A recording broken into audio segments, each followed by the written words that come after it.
एक सच्ची घटना बताता हूं। एक डॉक्टर था, वो लोगों को ठीक करने के लिए अपने प्राणों तक की बलि दे दे ऐसा काम करता था। तो जिस एरिया में रहता था कई जगहों पे उसकी कार नहीं जा सकती थी, तो उसको पैदल जाना पड़ता था। एक दिन पूरे दिन मेहनत की, रात को थक के चूर होके 12 बजे आके सोया और रात को 2 बजे उसके फोन बजा।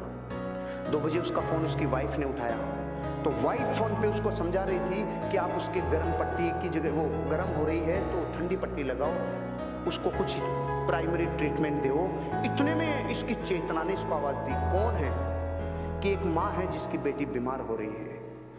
उसकी चेतना ने पकड़ लिया कि कोई मेरे को याद कर रहा है। फिर उसने क्या किया, उसने पूछा कि कितनी प्रॉब्लम है, कि बुखार 104 डिग्री प्लस है। खड़ा हो गया, अपना बैग उठाया और चालू हो गया रवाना। वहां तक पैदल जाना था। तो जाते टाइम एक सुरंग थी, सुरंग में से जाते टाइम एक आदमी ने उसको आवाज दी, डॉक्टर। वो रुक गया। माचिस है क्या? तो उसने अपना बैग रखा, माचिस तिल्ली जलाई और उसकी सिगरेट जला दी। जलाते टाइम इसका चेहरा देखा, चला गया। फिर जब वापस आ रहा था उस लड़की का इलाज करके, वापस उसने पूछा, डॉक्टर माचिस है क्या? इसने फिर नीचे बैग रखा, माचिस की तिल्ली जलाई और इसकी सिगरेट जला दी। फिर भी चेहरा देखा, आगे चला गया।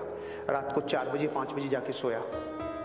सुबह 7 बजे इसके ऑफिसर का फोन आया, इसके डॉक्टर ऑफिसर का फोन आया कि आपकी अर्जेंट जरूरत है हमें। रात को अपने ऑफिसर का किसी आदमी ने मार पिटाई कर दी, बहुत ज्यादा घायल है। सुरंग में किसी ने इनको लूट लिया और इनको बहुत नुकसान पहुंचाया। इनका इलाज करने के लिए आपको आना पड़ेगा।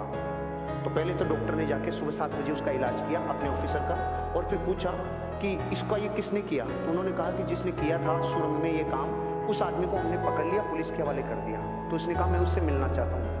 ये गया और जेल में जाके देखा तो वो वही आदमी था जिसकी रात में इसने सिगरेट जलाई थी। तो इसने बोला, इसने एक ही प्रश्न पूछा जो आपके मन में भी आ रहा है कि मैं भी तो आया था, तूने मुझे क्यों नहीं लूटा?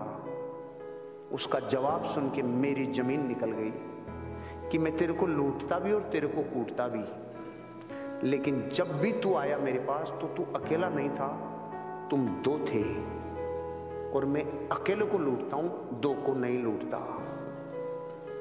अब मैं आपसे पूछ रहा हूं, दूसरा कौन?